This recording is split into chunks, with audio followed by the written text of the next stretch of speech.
Hi everyone. अब हम लोग LangChain में इन मेमोरी डेटाबेस के बारे में बात करने वाले हैं। समझेंगे कि इन मेमोरी डेटाबेस ये होता क्या है और कैसे इसके अंदर डाटा को ऐड कर सकते हैं। कुछ और ऑपरेशन आने वाले पार्ट्स के अंदर देखेंगे, जैसे कि डाटा को कैसे रिट्राइव कर सकते हैं, कैसे सर्च कर सकते हैं, कैसे अपडेट डिलीट वगैरह कर सकते हैं। सो इस पार्ट में सबसे पहले समझेंगे इन मेमोरी डेटाबेस ये होता क्या है, क्यों इसका यूज़ करते हैं। देन कुछ डाटा को डिफाइन करेंगे इन मेमोरी डेटाबेस में स्टोर करवाने के लिए। डाटा को स्टोर करवाने के लिए कुछ कोड लिखेंगे, चेक करेंगे डाटा प्रॉपर्ली स्टोर हुआ या नहीं हुआ। इंटरव्यू क्वेश्चन डिस्कस करने वाले हैं। नोट्स, कोड, प्लेलिस्ट का लिंक आपको डिस्क्रिप्शन बॉक्स में मिल जाएगा। पहले क्वेश्चन पे चलते हैं। इन मेमोरी डेटाबेस इसका मतलब क्या होता है। देखो, ऐसा डेटाबेस जिसके अंदर डाटा आपकी मेमोरी के अंदर स्टोर होता है, आपकी रैम के अंदर स्टोर होता है बेसिकली। ना तो ये डाटा आपके ब्राउजर के लोकल स्टोरेज के जैसे, कुकीज़ के जैसे, सेशन स्टोरेज के जैसे ब्राउजर में स्टोर होता है, और ना ही किसी सेटअप के अंदर स्टोर होता है जैसे कि MongoDB, MySQL, Oracle के अंदर, और ना ही किसी सर्वर के ऊपर स्टोर होता है। ये आपकी रैम के अंदर ही स्टोर होता है। नाउ नेक्स्ट क्वेश्चन आप पूछ सकते हो कि इसकी जरूरत क्यों पड़ती है। बहुत बार ऐसा होता है कि आपको टेम्परेरली जस्ट कुछ टाइम के लिए डाटा को स्टोर करवा के रखने की जरूरत होती है। उस टाइम पे ये काफ़ी बेनिफिशियल होता है, बिकॉज एक तो अगर आप सर्वर वगैरह के ऊपर कहीं डाटा को स्टोर करवाओगे तो उसकी कॉस्टिंग अलग से आती है, या फिर अगर आपका खुद का डाटाबेस भी है तो भी आपको सर्वर पे बार बार रिक्वेस्ट भेजनी पड़ेगी।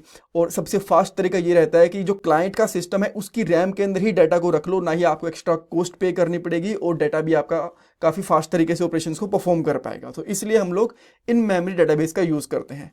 आजकल एक अच्छी जॉब मिलना बहुत मुश्किल हो चुका है। एक जॉब के लिए 10,000 से भी ज़्यादा कैंडिडेट्स अप्लाई करते हैं। बट अगर आप भी जॉब सर्च कर रहे हो तो इसके लिए मैं आपको एक सोल्यूशन दे सकता हूँ। शार्पनर टेक आपके लिए एक जॉब रेडी ट्रेनिंग प्रोग्राम लेके आया है। इसके अंदर आपको बेसिक से लेकर एडवांस तक ट्रेनिंग मिलेगी, प्रोजेक्ट्स करने को मिलेंगे, मॉक इंटरव्यूज, रिज्यूमे में हेल्प, बहुत कुछ मिलेगा। और उसके बाद आपका कंपनीज में इंटरव्यूज भी करवाया जाएगा। और सबसे सही चीज़ ये है कि आपको पेमेंट जॉब लगने के बाद करनी है, और अगर आपकी जॉब कहीं और से लगती है तो आपको पेमेंट करने की जरूरत भी नहीं है। सो डिस्क्रिप्शन बॉक्स में मैंने लिंक प्रोवाइड करवा दिया है, वहां पे आपको नाम और आपका नंबर ऐड करना है। देन हमारी तरफ से आपको कॉल आएगा और बाकी की डिटेल्स आप वहां पे पूछ सकते हो। So check out the description box. अब कोड पे चलते हैं, इसको डिफाइन करते हैं, इसको स्टोर वगैरह करवा के देखते हैं। तो सबसे पहले मैं कॉन्स्टेंट लेता हूँ जिसमें नाम रखता हूँ माई डाटा। कुछ और नाम रखना चाहो तो वो भी रख सकते हो। और इसके अंदर कुछ चीज़ें स्टोर करवाऊंगा, जैसे कि my name is Anil Sidhu. Then यहाँ पे मैं बोलता हूँ इसको my age is 29 year old. Then next चीज़ हम लोग यहाँ पे कह सकते हैं, let's say I live in Gurgaon. Then maybe last one हम लोग कह सकते हैं I am working in Oracle. ठीक है, तो हमारे पास डाटा आ गया। अब मैं इसको स्टोर करवाना चाहता हूँ, तो सबसे पहले मैं यहाँ पे फंक्शन बनाता हूँ। फंक्शन का नाम कुछ भी रख सकते हो, मैं फंक्शन का नाम मेन रख लेता हूँ। एंड ये हमें एक असिंक फंक्शन चाहिए, बिकॉज इसके अंदर हमें कुछ प्रोमिसेस को हैंडल करना पड़ेगा। तो मैंने असिंक रख लिया। इसको मैं यहाँ पे कॉल भी कर देता हूँ साथ के साथ।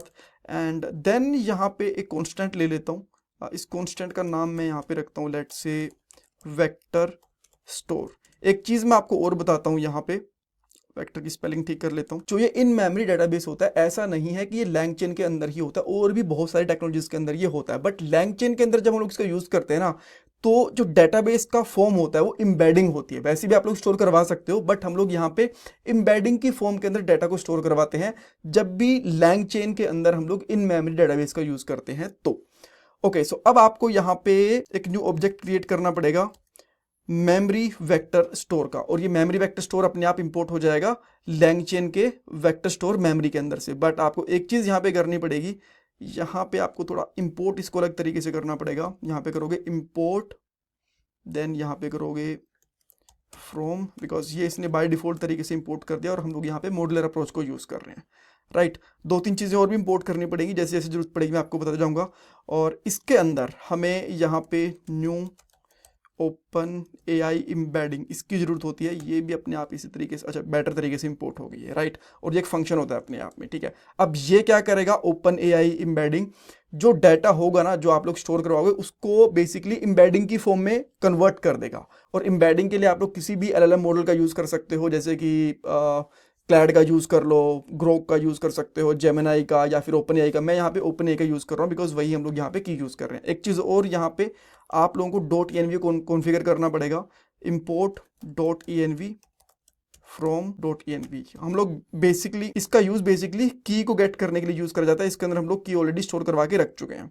नाउ आफ्टर दैट आपको यहाँ पे .env .config इसको कॉन्फ़िगर कर देना। ठीक है, सो अब आप बेसिकली क्या करोगे, जो आपका वेक्टर स्टोर है ना, इसके अंदर ऐड डॉक्यूमेंट करोगे और इसके अंदर जो आपका डाटा है माई डाटा वाला, उसके ऊपर एक मैप फंक्शन चला दोगे इस तरीके से। इसके अंदर आपको पैरामीटर लेना पड़ेगा, आइटम या फिर किसी भी नाम से ले सकते हो, कोई प्रॉब्लम नहीं है। और देन उसके अंदर एक न्यू डॉक्यूमेंट ये लेना हो, और ये अपने आप में एक फंक्शन होता है, ये चीज़ आपको ध्यान रखनी है। इसके अंदर एक ऑब्जेक्ट स्टोर करवाते हो बेसिकली आप, पेज कंटेंट इसके अंदर एक की रहती है जिसके अंदर आप आइटम को स्टोर करवाते हो। और जो डॉक्यूमेंट होता है ना, ये भी आपको LangChain से ही इंपोर्ट करना होता है।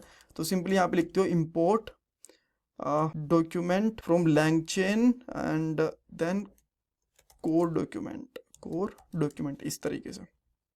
ओके, सो मेरे हिसाब से सब ठीक है। यहाँ पे बस एक एक्स्ट्रा ब्रैकेट चाहिए, सो मैं यहाँ पे एक ब्रैकेट और लगा देता हूँ।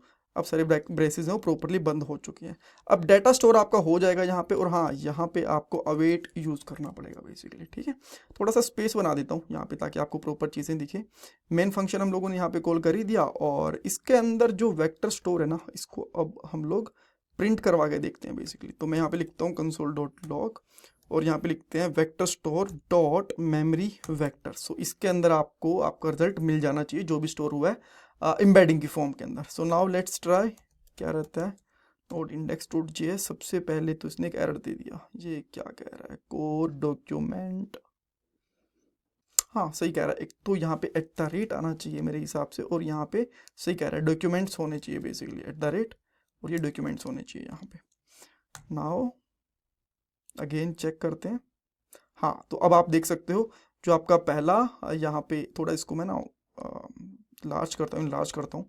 सो जो फर्स्ट लास्ट वाला था देखो, आई एम वर्किंग ऑन ओरेकल, इसकी एम्बेडिंग जनरेट हो गई है।